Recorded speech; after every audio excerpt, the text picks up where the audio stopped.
Pois bem, boa noite mais uma vez, voltando aqui para fazer mais um breve vídeo aí, uma demonstração simples aqui sobre as configurações aqui de ligação deste modelo, dessa placa amplificadora, né, em conjunto aí com o reprodutor, né, demonstração simples aqui de configurações, de polaridade, configuração de entrada, de áudio, saída de potência, etc. E alimentação. Então vamos lá. Temos aqui o amplificador aqui, amplificador estéreo, amplificador digital. Aqui temos a entrada de áudio, né? Entrada de áudio padrão estéreo. E aqui temos então os conectores desses bornes aqui. O borne do meio é a alimentação. Alimentação que você vai alimentar com uma fonte de 24 volts. Alimentar com uma fonte de 24 volts para você ter uma potência boa do amplificador. Aqui a questão do vídeo não está pegando muito bem a imagem, mas pode perceber, tem a marcação mais e menos aqui, né? Positivo e negativo. Então aqui esse borne do meio é o borne para você ligar a fonte de alimentação. Uma fonte de 24 volts 5 amperes. Essa é a corrente aí mínima para você usar e ter o desempenho total do amplificador. E aqui as saídas para alto-falante. Também tem as marcações aqui, positivo e negativo. Né, os dois canais. Esse é um canal e esse é outro canal. Um amplificador estéreo, né? Potência máxima aí 100 watts para cada canal, né?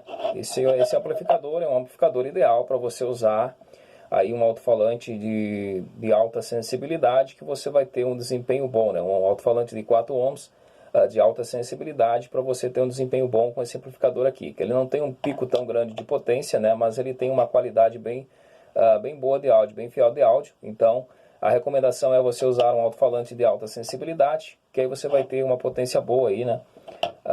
Para montar o seu kit aí de som residencial.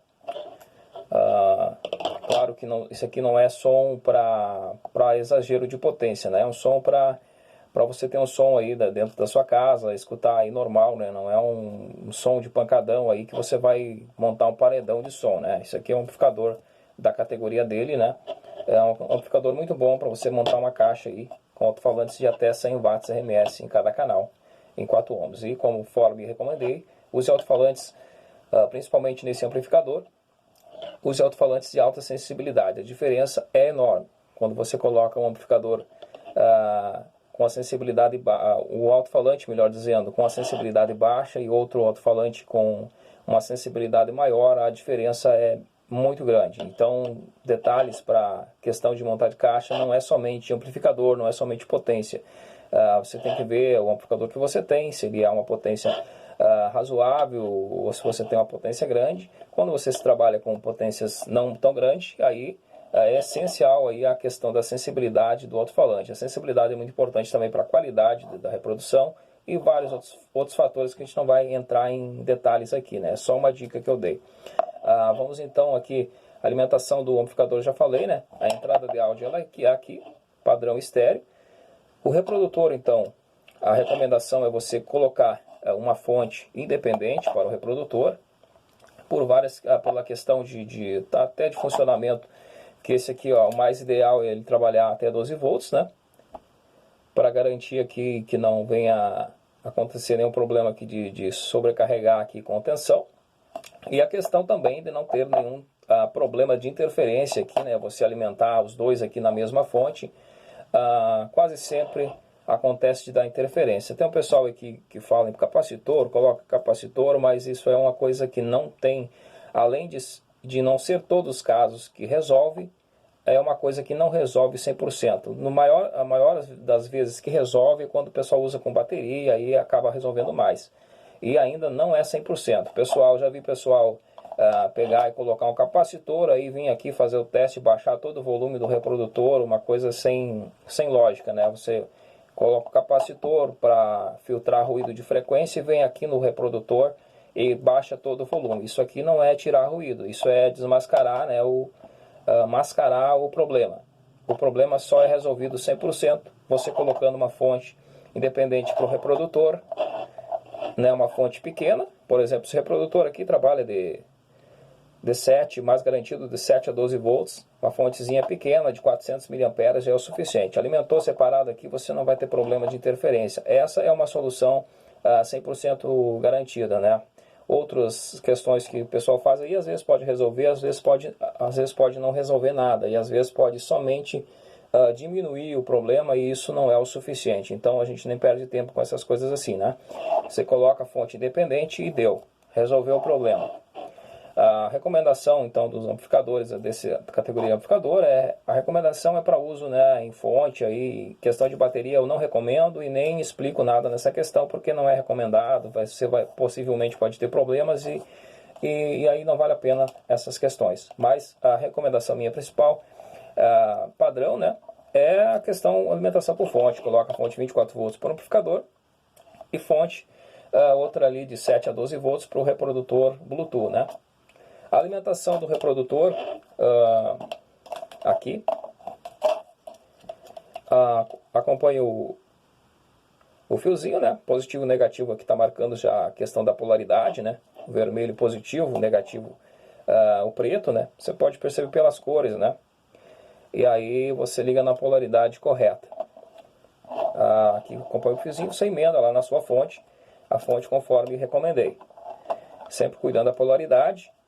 Importantes também, né? O pessoal às vezes pega a fonte usada aí, ou até mesmo nova mesmo, né? Ele pega uma fonte para instalar e não sabe se essa fonte está funcionando ou não, e acaba ligando e às vezes a fonte nem está funcionando. Então, para fazer esse tipo de instalação, mesmo que for hobby, a pessoa está começando, é importante a pessoa ter um multímetro, né? Para fazer ali teste de tensão, para ver o que você está usando, né? Principalmente quando você está usando uma fonte usada que você não sabe exatamente qual a tensão dessa fonte, polaridade e etc, né?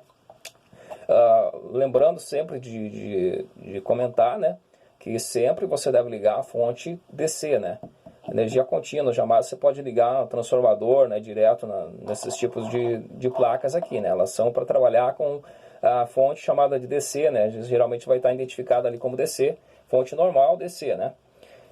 De energia contínua, jamais pode ligar aí um transformador, etc, ali direto na placa, né? Sempre essas fontes consideradas ali como normal que tem no mercado. Aí você alimentou o reprodutor, aqui você tem o cabo de áudio, 3 pinos aqui, 3 fios, né, do mesmo padrão que entra no amplificador, porém ele é um pouquinho diferente o conector, então ele deve ser emendado, né, os cabinhos aqui para ficar a ligação. Então aqui saiu do reprodutor. Aqui você tem os 3 pinos, o do meio sempre vai ser o GND, ou terra, como preferir chamar, e o lado é os canais, né? Então aqui você tem a saída, então, o fio do meio aqui é o GND. Aí você vai levar esse cabo e fazer a emenda da mesma forma lá na entrada do amplificador. Saiu 3 fios aqui na saída de áudio do reprodutor, entra aqui na entrada de áudio de sinal do amplificador. Da mesma forma que sai aqui, ele vai entrar lá, né? Então vai ser emendado da mesma forma. Se os 3 fios estão nessa ordem, vai ser emendado desta mesma forma. O do meio vai emendar lá com o do meio, que é o terra, né, o GND, e os dos lados você vai emendar dos lados aqui. Sempre solda aqui certinho, né? Desfia o fio, retira a capinha do fio da ponta aqui, faz a solda e isola bem o fio aqui, né? Isola ele aqui para não entrar em contato um com o outro, e depois faz um isolamento aqui para ficar firme o cabo, para não ter problemas de má conexão depois, né? E confere sempre as conexões do conector certinho para ver se está tudo corretamente passando o sinal. Então basicamente isso aí. Ele vai aqui com o fiozinho de antena soldadinho aqui na placa aqui, né? E aí você pode emendar outro fiozinho maior para você ter um sinal de FM. Ele pega as rádios mais fortes, né, da região ali, né? O reprodutor, ele capta só as rádios mais fortes. Isso aí já é natural dessa categoria de reprodutores. Aí é o controle remoto, é facilzinho de usar, né? Tem o modo ali, as funções, etc. E para colocar Bluetooth, você entra no modo Bluetooth e procura no seu celular lá e faz a conexão, o pareamento ali, né? Aqui ele tem o botãozinho de liga, digamos que ele liga, né? Mas, e dá volume, mas essas placas, então, elas vão ser ligadas em fontes, né? Então, mesmo que você desliga aqui, né? Não é recomendado você deixar as fontes ligadas diretamente isso aí sem desligar na tomada. No momento que você para de usar o amplificador aqui, o seu projeto aqui, a sua caixa, onde você for instalar, você desliga, né, essas fontes da tomada, porque não adianta você desligar o botão aqui e deixar a fonte que está alimentando ligada direto, o circuito vai ficar ligado direto, essa fonte vai ter um período menor de vida útil, e se essa fonte possivelmente tiver algum problema e você não tiver no momento, né, isso não é totalmente confiável, então não é recomendado. Sempre instala isso aqui. Você vai ter duas fontes aqui, né, lá na entrada C lá das fontes, você vai colocar uma chave de liga e desliga, e você vai desligar isso, instalar isso direitinho na sua caixa e levar somente um cabo de força para fora da sua caixa, do seu gabinete, e aí você vai desligar nessa chave, você desliga as duas fontes ao mesmo tempo, né, no momento que você parou de usar. Lá na entrada C lá das fontes, você instala, falando a grosso modo, né, quem entende o básico de instalação vai entender o que eu estou falando. Então você vai instalar essa chave, né, no cabo, no que o cabo de força chegar ali no seu projeto. Você instala a chave de on e off no lado do fio, né? E ele vai fazer o desligamento ali total das fontes. No momento que você parou de usar, desliga a chave, desligou todas as fontes, desligou e automaticamente vai desligar aqui os reprodutores, o reprodutor e o amplificador, né? E aí você não precisa se preocupar com deixar a fonte ligada e etc. Então acho que as informações básicas são essas, né? Já falei aqui a tensão das fontes recomendada, né? Amplificador sempre 24 volts para você ter desempenho. E o reprodutor aí pode ser a fonte menor, né? É só trabalhando com o sinal de áudio. Então, reprodutor, qualquer fontezinha pequena aí já atende com perfeição. Aí as dúvidas eu respondo aí para os compradores. É só chamar na mensagem da compra que eu fico à disposição.